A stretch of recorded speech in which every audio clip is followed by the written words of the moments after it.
It's been a while, Kate. I was bewildered.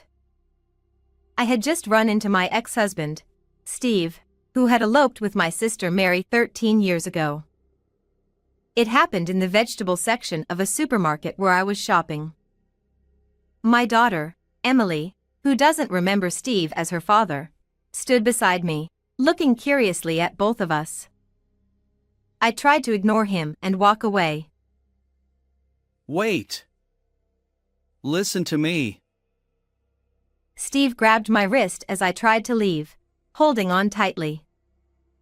Emily continued to look at me with a puzzled expression, while Steve, still clutching my wrist, began explaining why he had returned to town. In short, he ran out of money and came back to ask for financial help from me, his ex-wife, a pathetic story. Anyway, let go of my hand. You're still living with that old man at my parents' place, right? I can't believe it. We are divorced, you know? He felt responsible for your elopement and has been helping us. Don't insult him. Whatever. Mary and I will be living at the house now, so could you take the old man and leave? I shook off Steve's grip and glared at him. Despite my angry expression, Steve shrugged it off with a joking "I'll be in touch" and walked away. Emily watched his retreating figure and then smiled at me. You did it, Mom.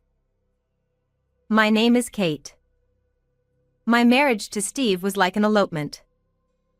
Steve's mother had already passed away, and when we decided to marry, it was on the condition that we live with his father.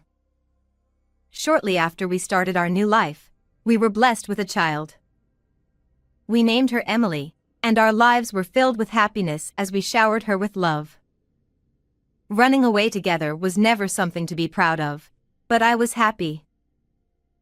When Emily turned 3 and things had settled down a bit, we decided to go on a trip, leaving Emily with her grandfather, whom she was very attached to. It was a rare trip by car, but it wasn't just Steve and me. My sister Mary came along as well. I'm so happy to go on a trip.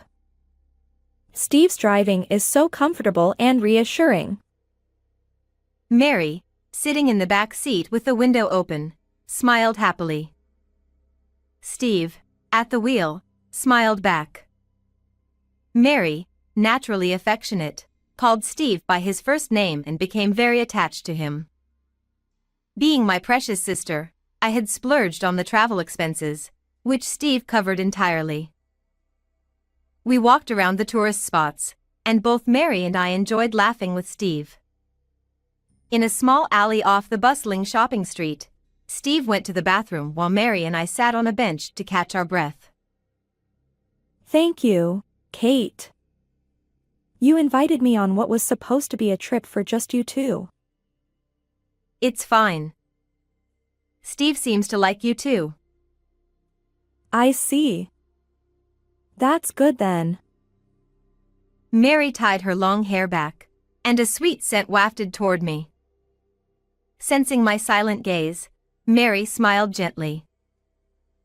Do you like it? It's my favorite, the scent you gave me.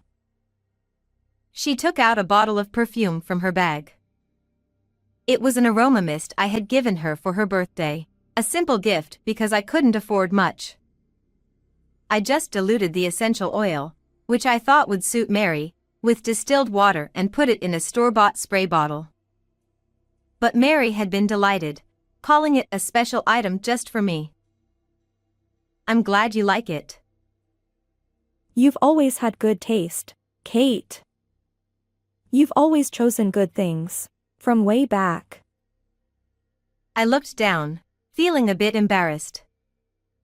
I had never realized Mary thought of me that way.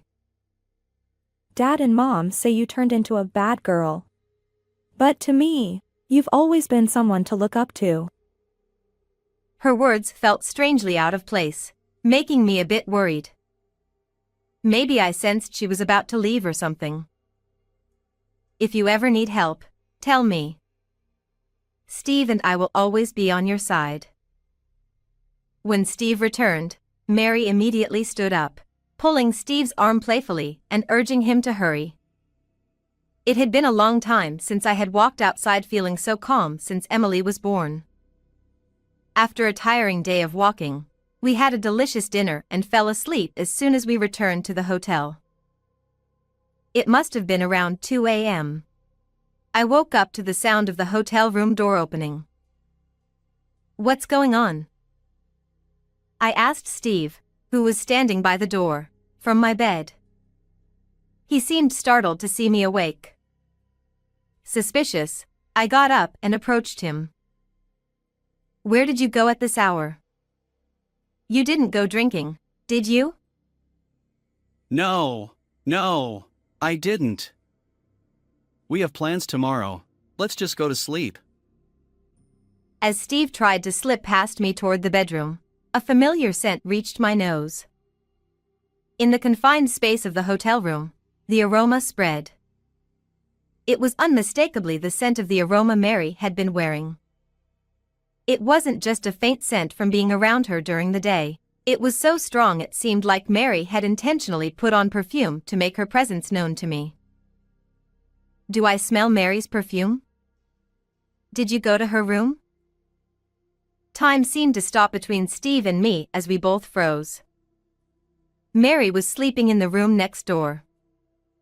If there was a reason he went to her room, it was suspicious, but I didn't want to pursue it further. Steve stared at me, not saying a word. Eventually, he scratched his head with a sheepish smile, saying no. Well, I had no intention of asking more questions or pursuing the matter further. But Steve, without any hint of remorse, almost gleefully, like a child caught in a prank, began talking about his affair. After confessing everything, Steve smiled as if relieved. See, I was honest, so forgive me. Sorry. He then slipped into bed. I stood there in shock for a few minutes before scattering the amenities like brushes and cotton swabs on the vanity. Hey! What are you doing? Steve stared at me in astonishment from the bed. Ignoring him, I threw his clothes and shoes at him, then rushed outside. It was 2 a.m., and the sky was filled with stars. Steve didn't follow me as I fled the hotel with just my wallet and jacket. I wondered why I was running, but all I could think of was escaping. The once lively tourist spot was now quiet and lonely at night. I walked aimlessly before finally returning home by taxi at dawn. I haven't seen Steve or Mary since then. They eloped. My early morning return worried my father-in-law, but young Emily was delighted and jumped into my arms. Holding her, I buried my face in her soft shoulder. "Welcome back, Mom. Welcome back." "Thank you, Emily." The sweet scent that lingered in my nose was overwhelmingly unpleasant. But holding Emily, who smelled faintly sweet and slightly fatty, was my only comfort. 13 years have passed since then. Steve and I divorced on paper and never contacted each other again. As a single mother, I have lived earnestly with Emily until now. 13 years is a long time, no matter how hard things have been. 16-year-old Emily has grown into a smart and honest girl. She excels at school and has many friends, making me proud. One day, while shopping with Emily, we unexpectedly ran into Steve. It's been a while, Kate. In the vegetable section of the local supermarket, Emily, who didn't remember Steve as her father, looked curiously at both of us. I tried to ignore him and walk away. Hey, Kate. I grabbed Emily's hand and tried to leave the store. Sensing something, Emily obediently quickened her pace and followed me. Wait. Listen to me.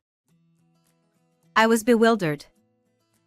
I had sealed away the events of 13 years ago, and even in my life with Emily, I had hesitated to mention Steve's existence, let alone his name. Emily continued to look at me curiously. Steve, still holding my wrist, began explaining why he had returned to town.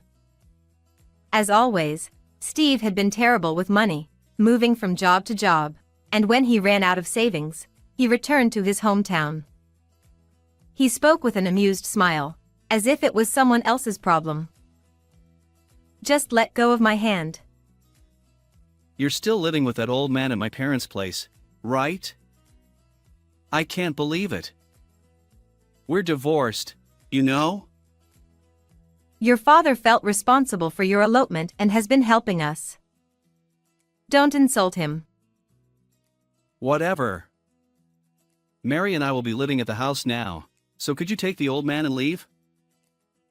I shook off Steve's grip and glared at him. No matter how angry I looked, Steve shrugged it off with a playful "I'll be in touch" and walked away. Emily watched him leave and squeezed my hand tightly. When we got home, I received a message on my phone. I didn't know how he got my number, but it was from Steve, asking me to vacate the house in a month, with a cute emoji attached. I could imagine Steve's nonchalant smile and Mary looking down at me. 1 month. I murmured quietly. Emily, who had been peering at my phone from behind, asked, "What is this?" After a few seconds of hesitation, I decided to tell her that the man we met was her biological father and that he was now homeless and needed a place to stay. After hearing the story, Emily clapped her hands lightly and smiled brightly. Good job, Mom. What? I mean, that house is. Her words made me smile despite myself. For a long time, Emily, my father-in-law, and I lived in that house. It had an air of history and dignity, with its faded white walls and roof. The whole house seemed to lean slightly, though I couldn't be sure if it was just my imagination. The garden was overgrown with weeds due to lack of time to mow, and daughter plants spread their vines all over the ground. Opening the front door made the wooden floor creak. When young Emily came home from school, she would run across the floor, making it echo as she headed to the kitchen. We were poor and couldn't afford many things we wanted, but I have a certain feeling in my chest even now. I was desperate to make Emily and myself happy. A month had passed since I reunited with Steve after 13 years. My phone rang, showing Steve's name on the screen. I took a deep breath before answering. Hey, Kate! The key to the house isn't working. Are you not home? That house has been empty for 5 years. The real estate company manages the keys, so I can't open it for you. What? What do you mean? Then where are you living now? I didn't answer that question and quietly closed my eyes. I remembered after my divorce from Steve, my father-in-law bowing deeply and shedding tears. He sincerely apologized for what his son had done and offered financial support. At that time, I didn't have a steady job, so I started working at the local sheet metal factory he managed. There were only a few employees, and the factory was a subcontractor for a major company. I couldn't do the heavy work of processing iron plates, so I helped with accounting and sales, doing my best. It was a male-dominated workplace and clientele, and I always felt out of place. The few young male employees constantly looked down on me. I lacked physical strength and knowledge. With Emily to care for, I couldn't do overtime and often clenched my teeth in frustration. When one of the employees, whose face I can't even remember now, told me, "After all, you grew up as a spoiled child," I cried at home where Emily wouldn't see. But I kept working harder than anyone, increasing my industry knowledge and connections. I wanted to fill the void of a missing father for Emily with money. Money. I wanted money. I wanted to buy Emily the clothes and food she liked, anything she wanted. Even if it was tough, I wanted to smile in front of Emily and remain a strong mother. Eventually, the company's management improved significantly. I developed a system that allowed precise processing and quick delivery in the sheet metal industry, and I earned a high position in the company. Now, I live a stable life financially and have been living in a luxury condominium with a concierge for 5 years. Originally, Emily and I had no plans to live in such a luxurious place. But my father-in-law, who had been living with us, told me, Kate, thank you so much for everything until now. I can't thank you enough. "It's not that. I'm the one who should be grateful for hiring me despite my divorce from Steve and having no ties anymore." One day, my father-in-law made a proposal. A luxury condominium was going to be built locally. As a token of his gratitude for the immense help I provided in both his personal life and the company, he wanted to buy a unit for us. From now on, you and Emily should live together. "That's too much. I plan to stay in this house forever." My father-in-law shook his head. As he aged, I had some concerns about his personal life. Anticipating my worries, he smiled and said he would also buy a separate unit in the same condominium to live in. This house is very old now. Emily must be embarrassed. Don't worry, I've thought about college fees and coming-of-age ceremony costs. I'm not worried about money. I'm not dissatisfied with our current life. I'm sure Emily feels the same way. I know, I understand, but The house was indeed old. The exterior, in particular, was in terrible condition, with peeling white paint making it look bad. Emily never brought friends home, likely out of embarrassment. I should have decided this sooner. I was too focused on work and didn't pay enough attention to our daily lives. The path my father-in-law and I walked was never smooth. There were unstable times in the company's management. We lost jobs when clients went bankrupt, and employees had accidents. But no matter how tough things got, we faced them together, supporting each other. Our relationship was more than just boss and employee. We became comrades who overcame hardships together. All right. If buying the condo is for Emily and me, I would be happy. Thank you. Yes, I am deeply grateful to both of you. But I have one condition. My condition was that we wouldn't live in separate rooms in the condominium but live together. My father-in-law was surprised and confused by my proposal, but I continued without hesitation. It's wonderful to move into a new, comfortable home. But we are family, so living together is natural, right? Kate, that's very kind, but Emily needs a grandfather since she doesn't have a father. Please, for Emily's sake, live with us. I always wanted to repay my father-in-law, who supported me and Emily so desperately when we were abandoned by Steve. Running a factory was never easy. He was always working at the factory. Even on days when heavy snow forced employees to take leave, I vividly remember him working alone in the factory.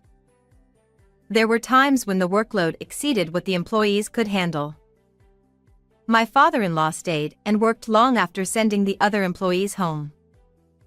Whenever I worried about him working too hard and spoke to him, he would always say, Kate, spend as much time as possible at home with Emily. Don't worry. If you need money, just tell me. True to his word, he never failed to support our living situation. He also tried to make sure Emily, who didn't have a father, wouldn't feel lonely by pushing me to attend her school events. Today is fine. It's just a sports day. I haven't participated much before. Go to Emily's event. Don't worry about work. I knew my elderly father-in-law was straining himself at work. But he never showed it and always remained strong in front of me. At the sports day, watching Emily running hard on the lively field, I saw her wave at me with a big smile. I always wanted to repay my father-in-law for his support. Though he was initially speechless at my suggestion, he eventually sighed and gently placed his hand on my shoulder. I'm old now, and I might not be able to support you and Emily much longer. You've supported us more than enough. Now it's my turn to support. I might become a burden to you and Emily one day. I stared into his eyes. There were unspoken feelings. He was an essential and precious family member to both Emily and me. Please live with us for Emily's sake. If you bring up Emily, I can't refuse. But it's true. She needs her grandfather. Kate, you are an excellent saleswoman. Thank you. Really, thank you. And so, Emily, my father-in-law, and I started our new life in the luxury condominium. 5 years have passed since then. The old house where we spent so much time is now empty. Sometimes, when my father-in-law passed by it, he would lament how sad it was that no new residents moved in. Even though it had been entrusted to a real estate company, it pained him to see the house becoming a ruin. Emily knew his feelings, so when she heard that Steve planned to live there, she was happy for him. But Steve didn't understand the situation. The house had been empty for 5 years and was already a ruin, with significant damage to the walls and roof. The real estate company had informed us that it would be demolished soon. Hey! Are you listening? I can't live in this filthy house. Where is Emily living? Steve yelled angrily on the other end of the line. I explained the situation. I told him how much my father-in-law had helped us, how we cooperated to grow the company, and that we now lived in a condominium, although I didn't give specifics. Steve responded with near shouting. So you're living with that rich old man for money? This is ridiculous. As his son, I have rights to the company. I'm coming over to take control. The volume was so loud I instinctively moved the phone away from my ear. My father-in-law, who was nearby, took the phone from me with a look. We were working in the same office. The reason was, Long time no see, Steve. Oh, Dad. Why are you there? Whatever. I heard from Kate. The company has grown a lot, right? Give me some position. I need a job. Don't be ridiculous. The reprimand was so intense that even I was a little surprised. My father-in-law was trembling with anger, his shoulders shaking and fists clenched tightly. Kate is now the vice president.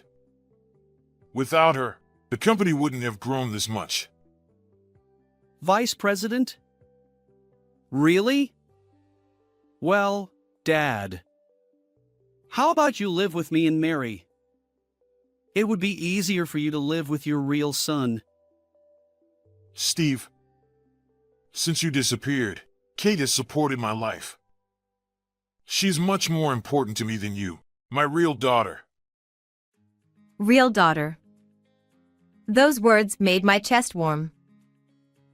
After separating from Steve, I felt too ashamed of my elopement and couldn't return home. I felt like I couldn't face my parents, always thinking I was raising Emily alone.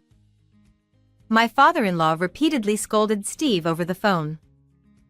He explained how much I suffered without financial support after Steve abandoned us. I'm much better now, but I wasn't in good health. Without Kate, I might not have made it. You're exaggerating. From now on, I'll support you. Let's work together. Steve, let me make this clear. You are disowned. Don't call again. Without waiting for Steve's response, he hung up. Only my father-in-law and I were in the office. We looked at each other and burst into laughter. We didn't need words. We had become like a real father and daughter. I hadn't raised Emily alone. I was grateful from the bottom of my heart to have a genuinely kind father who laughed with me. Steve never contacted us again. He had always lived like a drifter, so no one worried about his disappearance. But 3 months later, my phone rang with an unknown caller ID. It was my day off, and I was at home. Emily, unusually, offered to make lunch, so I was sitting on the sofa, watching her cheerfully cook. Hello? Do you know who this is? A familiar voice came from the phone. How could I forget my sister's voice? When I asked, "How are you?" Mary replied briefly, "Good." Even without seeing her, I could tell she was down.